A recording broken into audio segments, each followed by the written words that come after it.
मला वाटतं ही जी चर्चा सुरू झाली आज सकाळी सुरू झाली की विरोधी पक्ष नेता कोण होणार, कधी होणार, काय होणार, मला वाटतं सगळ्यात महत्वाचं म्हणजे कधी होणार हा एक विषय आहे.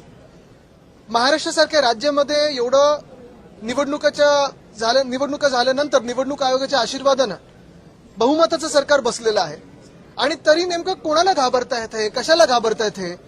विरोधी पक्ष नेता वरच्या हाऊसमध्ये असेल किंवा खालच्या हाऊस म्हणजे आमच्या विधानसभेत असेल किंवा विधान परिषदेत असेल, दोन्हीकडे नसताना सरकारला नेमकी कशाची भीती आहे?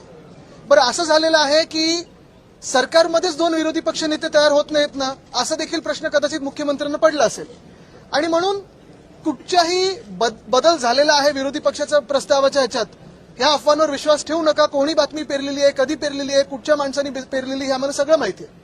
पण एक लक्षात घ्या तुम्ही, जे आमच्या कानावर येते की सत्ताधारी जे बाक आहेत, एक पक्ष दोन गट असे जे आहेत, त्याच्यातून एका गटामधून 22 आमदार मुख्यमंत्र्यांच्या हाती लागलेले आहेत.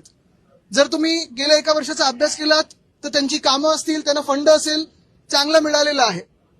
आणि उठ सांगितलं तर उठ, बस सांगितलं तर बस, उडी मार सांगितलं तर उडी मार, असं ते आता मुख्यमंत्र्यांच्या इशाऱ्यावर नाचायला लागलेले आहेत. नेमकं कोणी ह्याच्यातून धसका घ्यायचा हे ज्यांनी बातमी पेरली आहे हे त्यांना कळेल.